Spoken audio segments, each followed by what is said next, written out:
Help you learn. And we know that you're open to hearing something that might challenge your own beliefs. These conversations happen here thanks to the financial support of our listeners. Contribute now to support radio that doesn't shy away from difficult topics or differing opinions. Our phone number is 888-376-WNYC. That's 888-376-9692. Or you can pledge online at WNYC.org. This is a time of intense news, intense polarization, and intense commercialization of news. And what your member dollars provide is a radio station where we don't treat news as a commodity. We don't treat news as infotainment. We try to treat it as a pillar of our democracy. And because of our not-for-profit status, primarily listener-supported, we have that opportunity more than most. But the whole model only works if you who actually listen actually show up voluntarily and keep the support coming. So make this program possible, make the other journalistic-oriented programs, journalism-oriented programs on the station possible, and the other things that we do too with your membership dollars. In this election year, you're probably getting the difference even more than at other times between what the commercial media is willing to descend to and the standards that we try to uphold. So 888-376-WNYC. We are a minority radio station. We are one little, dot in the ocean of corporate media. So we ask that you keep us possible because your membership dollars are the things that make the programming different. I think you get that relationship. So please do it. We can't make you do it. There's no slot on your radio that we can ask you to drop a quarter in when you want to listen. And so we have to ask for a once-a-year pledge, or the most we can spread it out. We've come up with a sustaining membership model. So if you want to spread it out over the course of the year, let's say $120, which is a very common pledge level, you can just have $10 a month chipped off your credit card. But it does matter, we think, to democracy that an organization like this exists against the commercialization of news, against the commodification of news, and we exist because we're sponsored primarily by you, paid for primarily by you. 888-376-WNYC. Keep that direct relationship with no sponsor middleman in between. 888-376-9692 or online at WNYC.org. Brian, you just mentioned being a dot in the sea of corporate media. And it's easy sometimes to overlook just how much the radio you listen to is a part of your life. So think about your day, the last 3 days. Has WNYC been a part of it? If it has, help make sure WNYC continues to be a part of your day by supporting it financially. Contribute online at WNYC.org or call us at 888-376-9692 and then just enjoy the rest of your day. The voluntary, it's kind of crazy actually, this system. In Britain, they charge a tax to fund the BBC. BBC doesn't go on the air and do on-air fundraisers as their public radio. Right. But this is what we have in this country. It is voluntary. So it's a direct relationship between you and the public radio station that you want to support. And so we're accountable to you. We're not accountable to insert your big corporation name here. We're accountable to you. So we ask for full participation in this model. If you listen all the time, if you listen on a very regular basis, if you know a whole bunch of programs on WNYC, we ask if you're a listener regularly that you be a listener funder at whatever level is right for you. And I'll just mention a couple of the thank you gifts there is the Brian Lehrer Show mug that many of you have been liking to take for a $96 donation to WNYC for the year, or $8 a month as a sustaining member. The Brian Lehrer Show mug with a New York Values button that will throw in, you know, the whole New York Values story by now. We made a New York Values button so you New Yorkers can have your New York pride no matter what Ted Cruz says. 888-376-WNYC. Just $96 or $8 a month for this really nice Brian Lehrer Show mug. You can see it on our website if you want to see a picture of it. And we'll throw in, for the last time, we're retiring the button after this drive because the primary season's going to end and Ted Cruz is long gone. But the New York Values button will live on as a collector's item, so you get that thrown in the mix. And for a $120 pledge, there's always the perennial #1 thank you gift of the full year subscription to the New Yorker magazine, the print edition coming to your mailbox every week for a year. Either level or more or less, we thank you for your support. And don't forget, when you call and make that pledge of support at 888-376-9692 or pledge online at WNYC.org, we will enter you into a giveaway for a $2,000 gift certificate to Fresh Direct. It just takes a couple of minutes to show your support for WNYC. It's why you turn the radio on every day. All these shows, Brian Lehrer, Leonard Lopate, All Things Considered, Morning Edition, and everything we bring you on the weekends. It's your chance to support WNYC, and not a small thing. You get entered to win a $2,000 gift certificate to Fresh Direct. All right, Kerry, thank you very much. My pleasure, Brian. Kerry Nolan, hear her usually doing the morning news on WQXR. Yes, I float between both stations. Great. Thank you very much for your help. And last call from me. The contest deadline is 2 o'clock. Last call from me for you to support the station and automatically be entered to win the $2,000 Fresh Direct gift certificate or shopping spree. 888-376-WNYC, 888-376-9692, or donate online at WNYC.org. Thank you all so much. WNYC is supported by the Met, now on view, monumental sculpture, intricate gold jewelry, and more from the ancient city of Pergamon and the Hellenistic kingdoms that ruled in the 3 centuries between Alexander the Great and Cleopatra. Details at metmuseum.org. Vital Projects Fund, supporting the Museum of Modern Art. The major exhibition, Edgar Degas, A Strange New Beauty, is now on view. More information and tickets at MoMA.org. CUNY TV, presenting Science Goes to the Movies, made possible by the Alfred P. Sloan Foundation.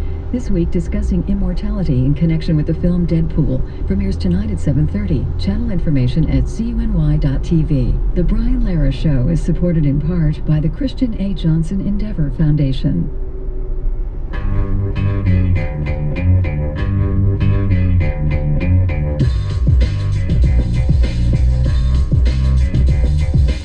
Brian Lehrer on WNYC, and it's wild out there. We continue now taking a closer look at some plants and animals that listeners found and photographed for the station's Science Series Hypothesis to see how these creatures are handling city life. You can see the hundreds of images tweeted and Instagram to WNYC with the tagline Wild NYC, I should say the hashtag Wild NYC, hashtag Wild NYC on Instagram or Twitter or our website, including some of those million trees growing in the city. And maybe you'd be surprised to know that there are still 50 acres of very wild old-growth forest in the city, tucked away at the New York Botanical Garden in the Bronx. Jessica Schuler, director of the Thane Family Forest at the New York Botanical Garden, which is celebrating its 125th birthday this year, joins me now. Welcome back to WNYC. Great, thank you, Brian. Old-growth forest is defined how? It's defined as a forest that has never been clear-cut. It is an old ecosystem that's been around since the last glaciers passed through this area, which was about 14,000 years ago, and the city built up around it. It's miraculous. And I guess the Botanical Garden built up around Absolutely, yes, 125 years ago. How old is the old growth there? So our oldest trees are 300 years old. Many of them are oaks in the canopy, and That's normal for a northeastern forest to have trees of 300 years old. That's about the oldest that they get. Is that forest basically what all of New York City looked like before the Europeans arrived? Yeah, a lot of it was forested. We have many different ecosystem types for the city, but definitely what was forested is very similar. And I see there are trails made by deer and Native Americans once upon a time, so nothing is untouched, but it's a stable ecosystem? Yeah, so it's we do manage it, but it is a natural ecosystem for sure. In fact, one of the trees that was sent into #WildNYC is a tulip tree, and its name at least has a prominent place in the Bronx. Yes, it does. So the Lenape called the tulip trees the canoe makers, or Mosholu, and the Mosholu Parkway ends at the Garden Gate. And we actually have a tulip tree alley that was planted in honor of tulip trees.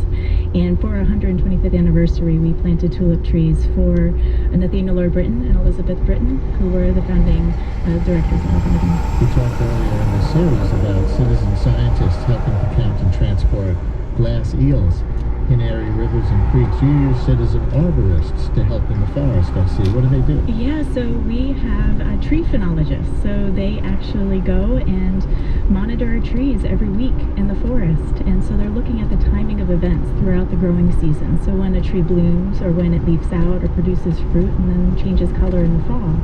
And what they're doing is they're working with the USA National Phenology Network to create this long-term data set to see how our native flora is being impacted by climate change. When it comes to native plants versus invasive species, explain why that matters. Well, I'd like to use the example of oaks, because that is our dominant canopy tree in the forest, Quercus. And an example is from an entomologist out of the University of Delaware, Doug Tallamy. He is studying Lepidoptera, moths and butterflies, and what he's found is that over 500 moths and butterflies can live on an oak tree.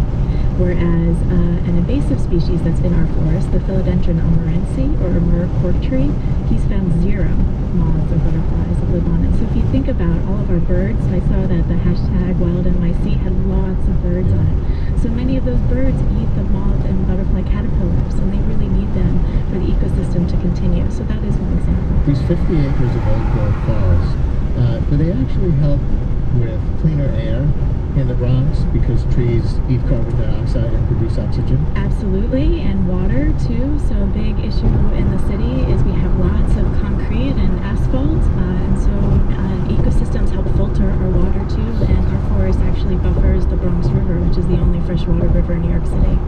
I see New York Botanical Gardens has a big weekend planned. You want to tell us about some of that?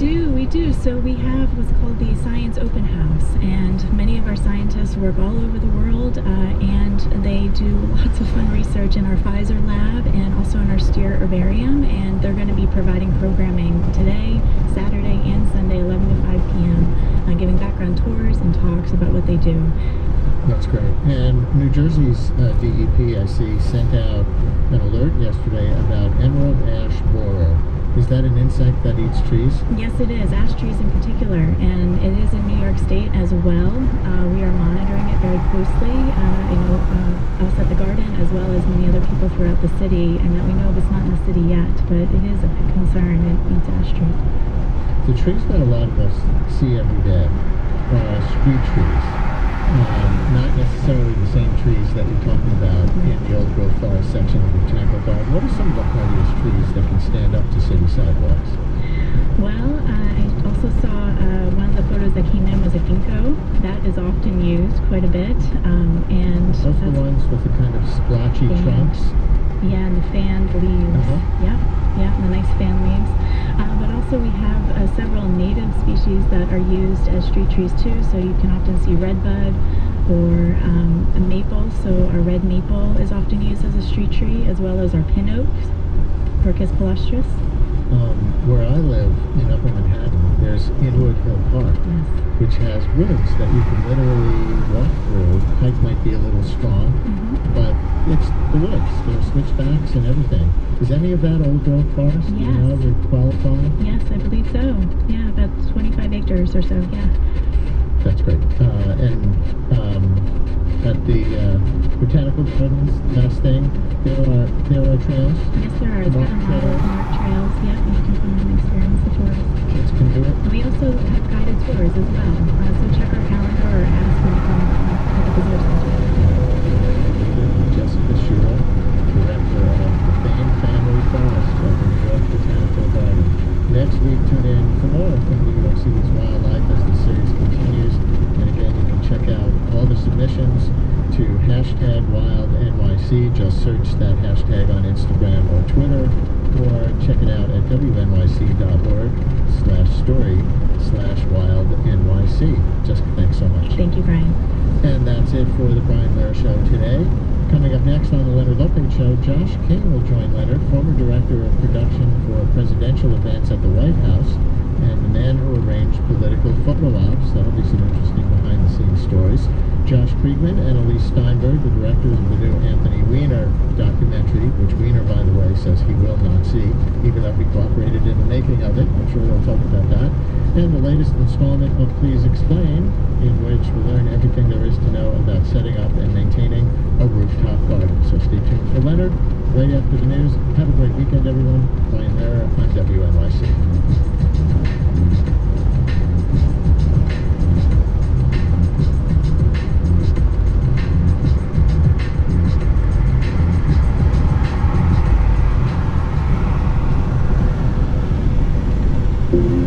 This is WNYC, FM, HD, and AM, New York. Just keep listening.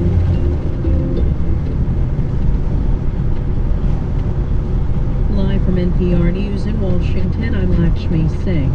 Egyptian Navy vessels scouring the Mediterranean Sea have located remains and personal items among the debris from Egypt Airjet that crashed yesterday morning.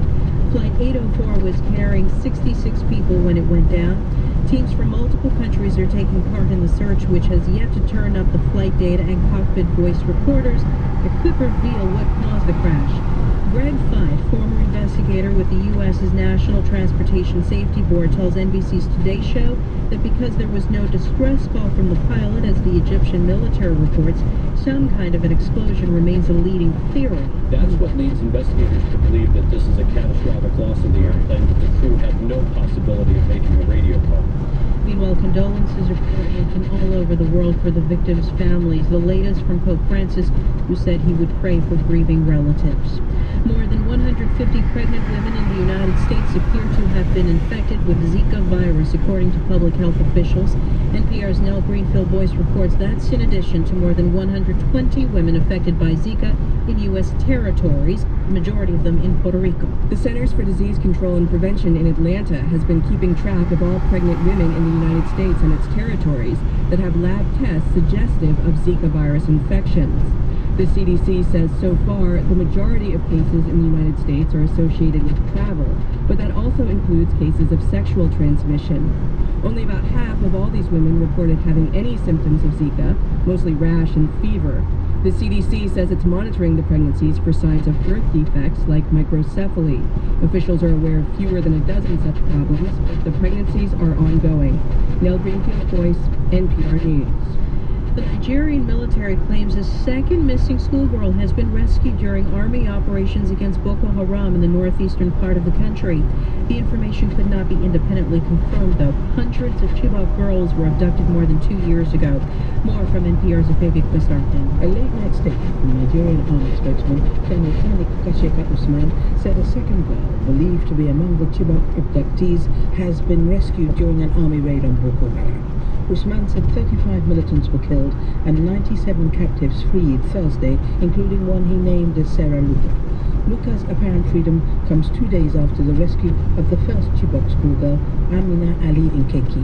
Carrying her newborn baby girl, Ali Nkeki met President Buhari Thursday. He promised her all the help she needs to fully reintegrate into society after 2 years in Boko Haram captivity. Afebi Questarten, NPR News, Abuja. At last check on Wall Street, the Dow was up 112 points, more than 0.5%, at 17,547. This is NPR News. This is WNYC in New York. I'm Richard Hayden. 17 people, including 2 city correction officers, are facing criminal charges for a scheme to smuggle contraband into Rikers Island. Among the allegations, prosecutors say Officer Kevin McCoy snuck in scalpels wrapped in duct tape to avoid the metal detectors. Around the same time, a fellow officer was attacked and slashed by an inmate. Bronx DA Darcel Clark says they haven't connected McCoy's blades to any specific attack, but overall, the smuggling made everyone unsafe. This alleged scheme contributed to the climate of danger and fear that feeds the notorious reputation of Rikers Island. The indictments are part of an ongoing Department of Investigation probe into the jail complex, saying this contraband takedown is the biggest in the past decade.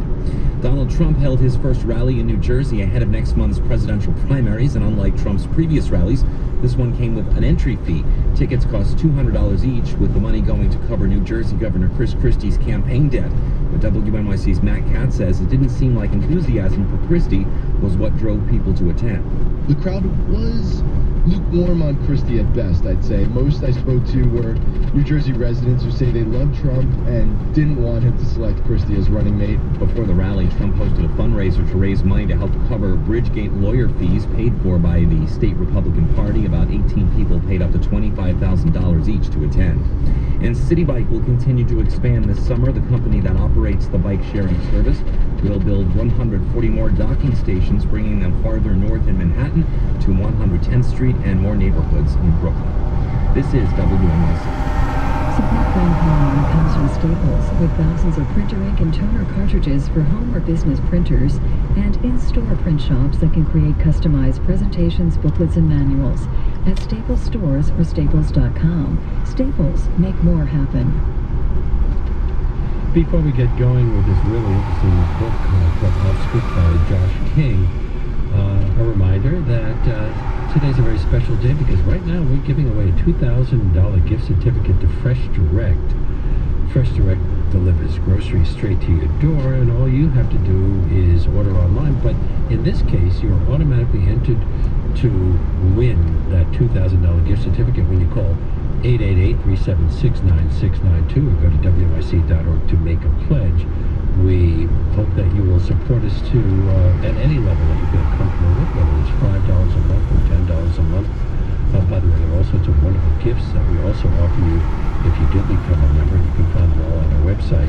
But you are automatically entered to win when you call 888-376-9692 or go to WNYC.org to make a pledge. It only takes a couple of minutes to show your support for WNYC, and now's your chance to support WNYC and get entered to win this $2,000 gift certificate to Fresh Direct. 888-376-9692 or WNYC.org. You're listening to The Leonard Lopate Show on AM 820 and 93.9 WNYC. In a world where political image is carefully crafted, tested, and polled before it's unveiled to the public, and where mistakes are magnified by the media, image collapse can happen when even the most polished politician veers off course. As the former director of production for presidential events at the White House, Josh King is privy to a vast archive of some of the best and worst moments involving our public figures.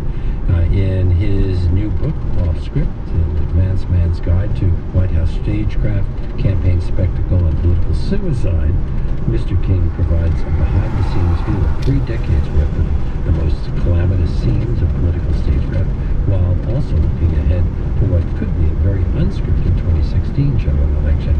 I'm very pleased to welcome Josh King to our show now. Hello. Thank you very much, Leonard. Great to be here. What's the role of an advanced man or woman in presidential politics? Is it ever a woman? It's often women, and there are women that are profiled in the part of my book that focuses on President Obama. But an advanced person is the closest thing a politician gets to a moving culture. And we were talking about whether this is really a politics hour or in some ways it's a theater hour, because advance is the theater of politics.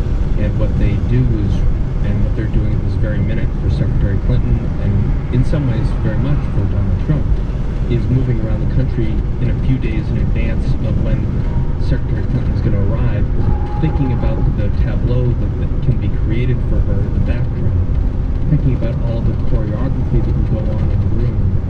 Also, in that theatrical metaphor, how are they going to fill the house with theater goers? and what elements of music are going to play, and what elements of lighting and sound are going to play. So we are basically the producers of choreographs for politics. So what's the best education for this? Poli-sci major or a theater major? A combination of the two. I talk about how I grew up in the 1980s reading Time magazine religiously on Tuesday when it arrived on my doorstep, and looking at the photographs of great photojournalists like Diana Walker and Dirk Halstead, and seeing how their pictures were gracing the cover pages and the inside pages of the book, but trying to figure out how they got that access, how they got the angle where they were. And they were facilitated and they would admit this, by Ronald Reagan's image people, Michael Deaver. Get them in the perfect position with the perfect lighting so they could see Reagan just so. And that's how I learned advance. And the public is not aware that this is a calculated manipulation of reality? I just don't think they think about it, Leonard. When they get Time magazine, they see the one picture out of 1,000 that a photo editor has picked for the benefit of the reader to tell the story of the Reagan-Gorbachev summit in 1985. Dirk Halstead, the photographer, was put in position at a place that the White House determined, this is the best angle for you. And that shows up in the cover. And they don't give it a second thought, but in some ways there is a complicity between government and the journalist as that happens. How far back does this go? The journalist didn't show FDR in his wheelchair. Exactly, and it was facilitated in many ways by his son, James, and the press corps that covered the White House at the time. The Roosevelt's preferred that the moments before he got on stage were not covered, or that the photo op would only be FDR in his car as he was inspecting the arsenal of democracy. But think back far, even to Alexander Gardner following President Lincoln to Antietam to meet with General McClellan. The posing of that and the distribution of those photographs on a much longer timeline than we have today were government-styled scenes made to show